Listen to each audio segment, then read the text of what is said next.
ஜலமுத்திரை. கன்னியாகுமரியில திருவள்ளுவர் இப்படிதான் நிப்பாரு. கன்னியாகுமரி போனா பாருங்க அவருடைய கை எப்படி இருக்குன்னு. இந்த ஜலமுத்திரை குடிக்கிற தண்ணியும் உள்ள சுரக்கிற சுரப்பிகளும் சங்கமமாகிற இடம் தொப்புள் குழி, நேபிள். தொப்புள் குழியிலே கவனம். ஜலமுத்திரை. கண்களை மூடியவாறு நீர்ச்சத்து குறைபாடு நீங்கவும், ஆண்மை பெண்மை குறைபாடுகள் அகலவும், மாதவிடாய் கோளாறுகள் நீங்கவும், உதிரப்போக்கு சீராகவும், கட்டி கட்டியாய் செல்லும் உதிரம் நிற்கவும், அடிவயிற்று வலி ஒயிட் டிஸ்சார்ஜ்.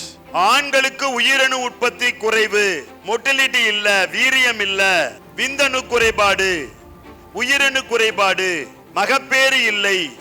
இது எல்லாம் இந்த ஜலமுத்திரை பண்ணனீங்கன்னா குளிர்ச்சியினாலே இவையெல்லாம் நீங்கும். நீரிழிவு நோய் நீங்கும்.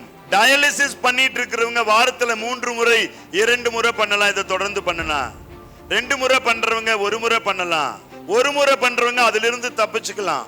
யூரியா அதிகம், யூரிக் ஆசிட் அதிகம், கிரியேட்டினின் அதிகம், உடம்பு உஷ்ணம். இதை பண்ணனா உஷ்ணம் குறைஞ்சிரும். முடிவுதிர்தல் நின்று போயிடும். எப்பொழுது சௌகரியமோ அப்பொழுது கைகளை நன்றாக உராய்த்து உள்ளங்கைகளிலே விழித்து முகத்தை வருடியவாறு செய்து கண்களை திறந்துக்கலாம்.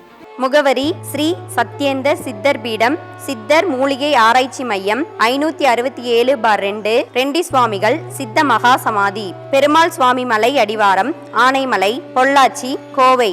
தொடர்புக்கு தொலைபேசி எண் 9344833157.